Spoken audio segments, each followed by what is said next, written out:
The entire restaurant burst into laughter when the billionaire leaned back in his chair and said, "If you can talk to my deaf son, I'll pay you." The waitress stood frozen, her face burning, her hands shaking, knowing one wrong move could cost her the only job keeping her alive. But then she did something no one expected. The laughter died. The room fell silent.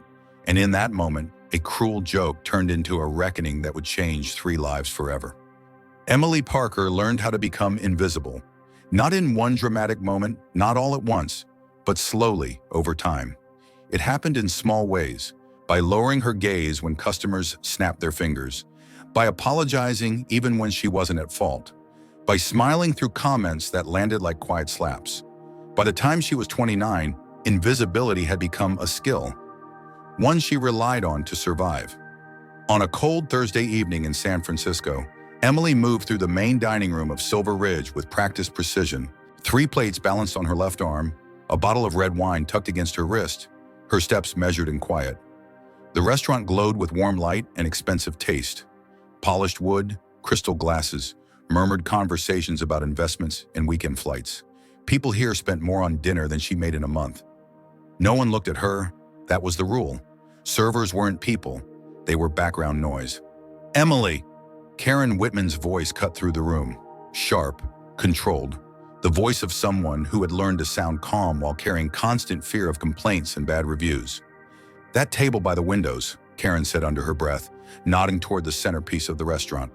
"Victor Hale just confirmed. 15 minutes. Emily felt her stomach tighten. Victor Hale. The name alone carried weight. Billionaire, tech investor, hotel chains, headlines, and a reputation that traveled faster than his money. Employees fired over minor mistakes. Businesses destroyed by a single public complaint. People like him didn't raise their voices. They didn't need to. Power did that for them. He's coming with his son and foreign partners," Karen continued. "Everything needs to be perfect.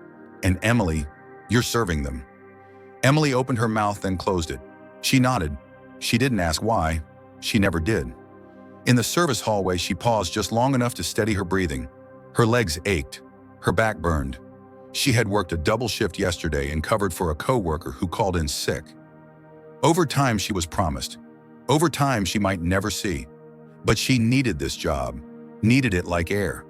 The hospital bills didn't care how tired she was. As she reset the table by the windows, her hands moved automatically. Napkins folded just right, glasses aligned, silverware spotless. But her mind drifted, as it often did when exhaustion lowered her defenses. 3 years ago, her life had been different. 3 years ago, she had been a teacher. She used to stand in front of a classroom, chalk dust on her fingers, watching children discover language for the first time. She had loved that feeling, loved being useful in a way that mattered.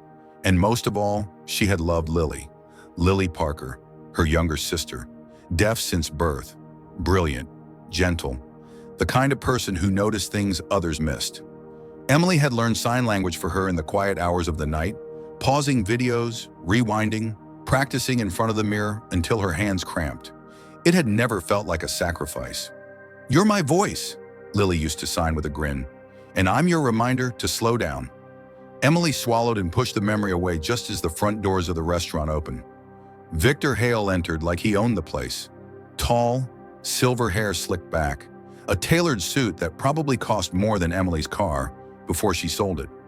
He didn't look around. He didn't have to. Behind him walked a young man, maybe 16, slim, shoulders slightly hunched. His eyes stayed fixed on the floor. That was Noah Hale.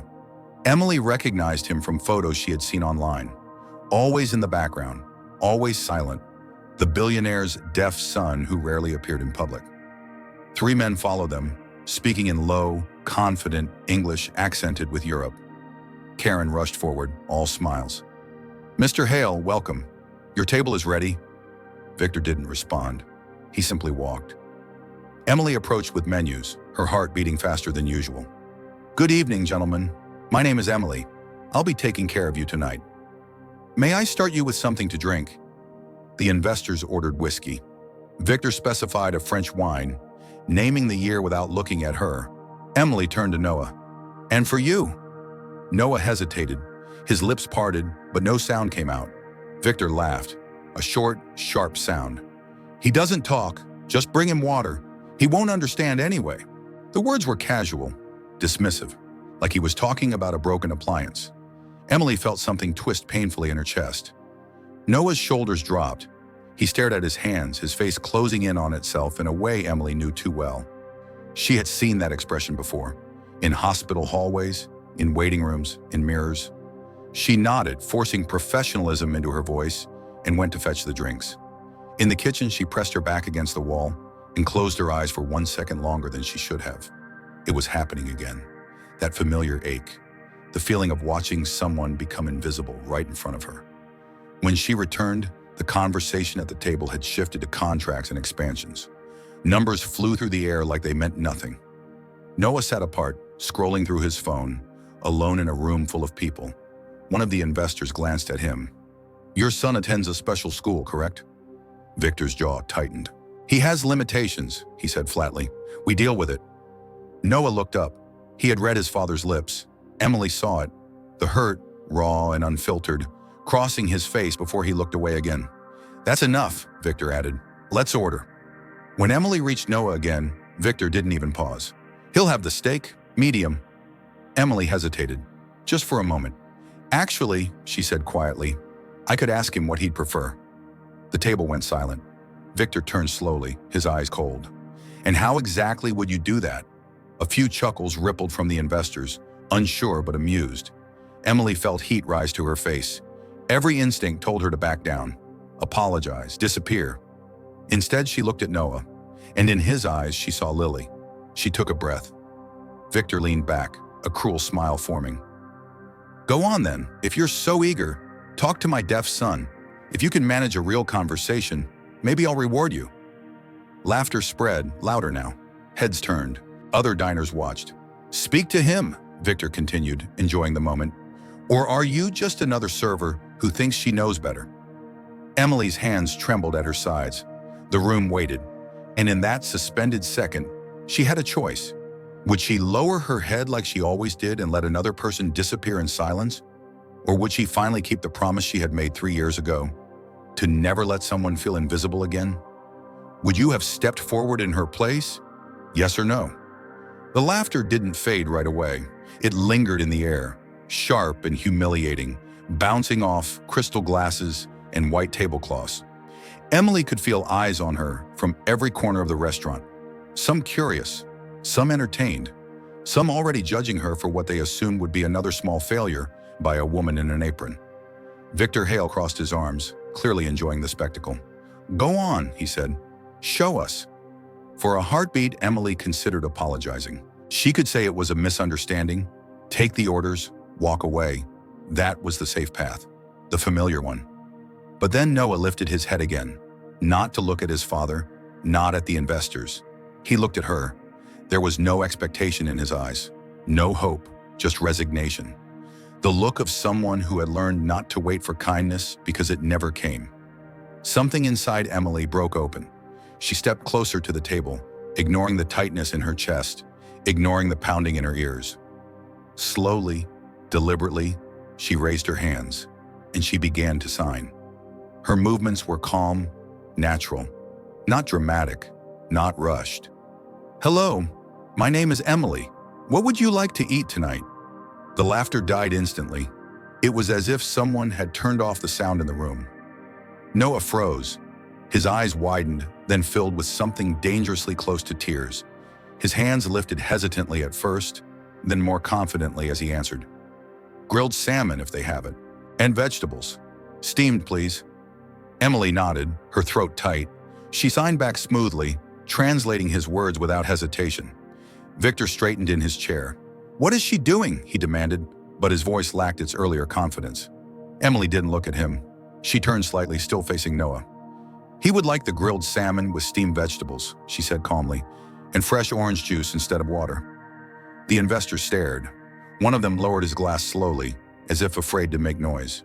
Noah smiled. It wasn't a polite smile. It wasn't cautious. It was the smile of someone who had just been seen. Victor's face shifted from confusion to disbelief, then to something darker. "How do you know sign language?" he asked. Emily met his gaze for the first time that night. Her voice didn't shake. "My sister was deaf." The room stayed silent. I learned for her, Emily continued, because no one else would. Noah's hands trembled as he signed again. She answered him gently, her movements steady, reassuring. He asked how long she had known sign language, if she used it every day, if she missed her sister. When he asked the last question, Emily's breath caught. She passed away 3 years ago, Emily signed slowly. But she taught me something important, that being quiet doesn't mean being invisible. Noah stood abruptly and wrapped his arms around her. Gasps rippled through the room. Emily stiffened for a fraction of a second, then hugged him back. Not as a server, not as an employee afraid of losing her job, as a human being. When Noah pulled away, his cheeks were wet with tears. He signed something quickly, urgently. Emily looked up at Victor. He wants to know why you talk about him like he isn't here, she translated softly. Victor's mouth opened, closed, his hands clenched on the edge of the table. That's not... He stopped himself, swallowed. That's not what I mean. Noah didn't look convinced. The head manager hovered at a distance, pale and helpless. Other diners pretended not to stare, but didn't look away. One of the investors cleared his throat. Perhaps this isn't the time for business. Victor exhaled sharply, running a hand through his hair. No, he said, more to himself than anyone else. It's time. He turned to Noah, awkwardly lifting his hands. His signs were stiff, practiced but empty. Technically correct, emotionally distant. We can talk later. Noah's expression fell. Emily saw it immediately. She stepped forward, her voice low but firm. Talking later is how this started. Victor looked at her, startled. You know how to sign, she continued. You always did. So this isn't about not knowing how. It's about not wanting to feel. The words hung heavy between them. Noah signed again, slower this time. Emily hesitated, then translated honestly. He says you never came to his school events, never asked about his drawings, never talked to him unless someone was watching. A woman at another table covered her mouth. Someone sniffed quietly. Victor stared at his son as if seeing him for the first time. His shoulders sagged. I was afraid, he admitted hoarsely. Every time I looked at you, I saw my sister, and everything I failed to do for her. The name landed like a weight. My parents hid her, Victor continued, his voice cracking. They were ashamed. I promised myself I'd protect her, but I didn't. She died alone while I was chasing success. Noah listened, eyes locked on his father's hands. I thought if I kept distance, Victor signed clumsily, I wouldn't hurt you the same way. Emily shook her head gently. Distance doesn't protect, she said. It just wounds quietly. Victor lowered his hands. I'm sorry, he signed again, slower, more deliberate. I don't know how to fix this. Noah hesitated, then responded. Emily swallowed as she translated. He says he doesn't need you to be perfect. He just wants you to try. The restaurant felt like it was holding its breath. Victor nodded once, then twice. I want to. He turned to Emily. You did in minutes what I couldn't do in years. I didn't fix anything, she replied. I just listened. Victor reached for his phone, typed something quickly. Emily's phone buzzed in her pocket. She ignored it, focused on Noah, on the fragile bridge forming between father and son. Please, Victor said, stay, sit with us. Emily hesitated. She thought of unpaid overtime, of bills, of being replaceable. Then she thought of Lily. She pulled out a chair and sat down. And for the first time in years, she wasn't invisible. If you were in Victor's place, confronted with the pain you had been avoiding for years, would you have the courage to face it right then? Yes or no? Emily didn't realize how late it was until the restaurant lights dimmed slightly and the low hum of conversation thinned out. Silver Ridge, a place that once felt endless and unforgiving, now seemed strangely small, as if the walls themselves had moved closer to listen. Victor sat across from Noah, his posture no longer rigid. He wasn't hiding behind confidence or cruelty anymore. He looked like a man who had finally put down a heavy shield and discovered how tired his arms truly were. I owe you more than an apology, Victor said quietly, his voice stripped of its usual authority. To both of you. Emily glanced at Noah. The boy was calmer now, his hands resting on the table, his shoulders no longer drawn inward. He signed something slowly, thoughtfully. He says, Emily translated, her voice soft, that tonight doesn't fix everything, but it's the first time he doesn't feel alone sitting next to you. Victor's eyes filled. He nodded, blinking hard. I don't deserve forgiveness yet, but I want to earn it. Noah considered this, then gave a small nod. The check arrived, untouched. Victor waved it away. When Karen approached, clearly shaken by everything she had witnessed, Victor stood. Your employee, he said, gesturing to Emily, is the most competent and courageous person in this room. You should be proud. Karen swallowed. Yes, Mr. Hale. Victor turned back to Emily. How much do you owe? The medical bills? Emily stiffened. That's not... Please, Victor said gently. Let me do one thing without being cruel about it. She hesitated, then told him the truth. The numbers she had memorized because they haunted her. The debt that followed her everywhere like a shadow. Victor transferred the money without ceremony. When Emily's phone vibrated, she looked down, and the world seemed to tilt. Her hands shook. She tried to speak, but no sound came out. I know money doesn't erase grief, Victor said, but it can remove one kind of pain. And you've carried enough. Emily covered her mouth, tears finally breaking free.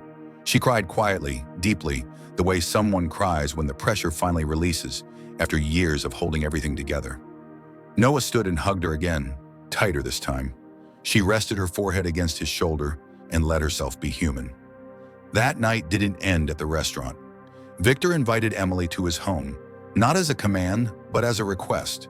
There were documents that needed translation urgently. A project he had been quietly building, one he had never spoken about publicly. A rehabilitation center for deaf children inspired by his sister. The paperwork was in Romanian, a language Emily hadn't used since college, before life had unraveled. I don't know if I still can, she admitted. You don't have to be perfect, Victor said. You just have to try. So she did.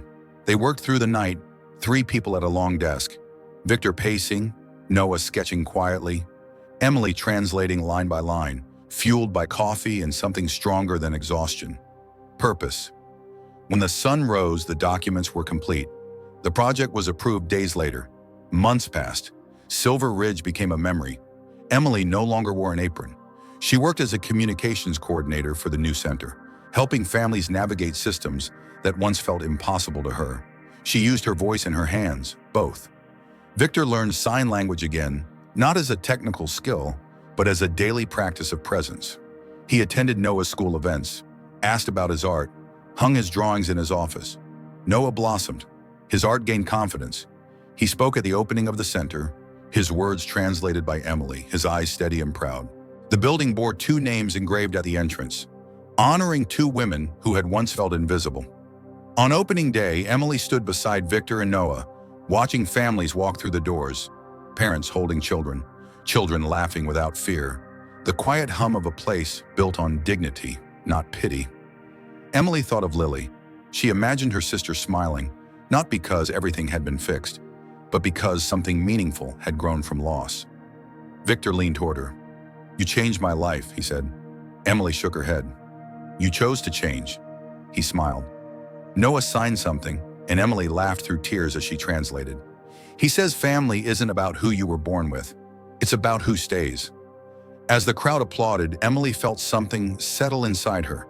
Peace, not because the pain was gone, but because it had been transformed into something that mattered.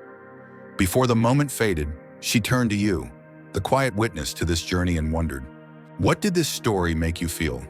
Did it remind you of someone you've overlooked or a moment when you wished you had spoken up instead of staying silent? If this story touched you, I'd love to hear your thoughts in the comments below.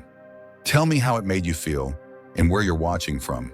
And if you believe stories like this matter, please take a moment to like, subscribe, and share this video with someone who might need it today.